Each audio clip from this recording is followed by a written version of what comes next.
Hi, I'm the AI twin of Twin Protocol's CEO, Stacey Engel. Welcome to this week's edition of Straight from Stacey, where we explore the intersection of AI, ethics, and innovation. This week, we're talking about AI in law. We covered a story a few weeks ago of lawyers citing fake cases generated by AI. But there's one thing not being said enough. AI, when used responsibly, could be the best thing to happen to law since the invention of the legal pad. Let me show you what that could look like. Picture a corporate lawyer at 11 p.m. staring down a 300-page merger agreement.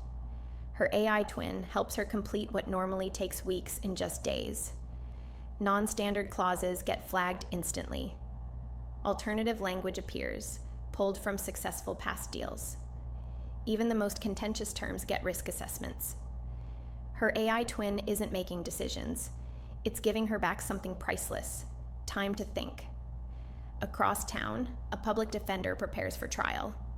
His AI twin has analyzed thousands of similar cases, revealing patterns in how this particular judge rules on evidentiary motions.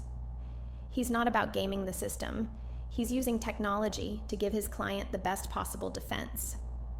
Meanwhile, a single mother facing eviction gets immediate help from a legal aid chatbot that explains her rights in plain language, helps draft a response to her landlord, and even connects her with pro bono resources in her area, all before her morning coffee.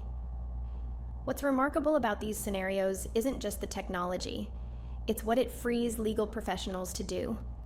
When AI twins handle the routine, lawyers get to be lawyers again. More strategy, more advocacy, more human connection. Fewer billable hours spent on work that shouldn't require a law degree. But let's be clear, this isn't about replacing lawyers. It's about giving them tools so they can focus on what really matters: strategy, advocacy, and the human side of the law. The question isn't whether AI will transform legal practice. It already is.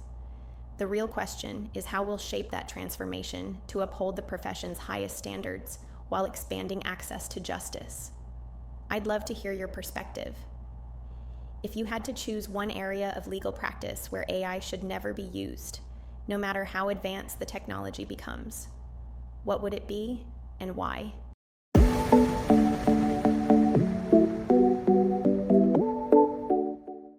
AI is reshaping our world in profound and paradoxical ways. This week, we examine its dual nature across three critical fronts. These stories reveal a common thread. AI's ultimate impact depends not on what the technology can do, but how wisely we choose to use it. Let's dive into this week's top stories.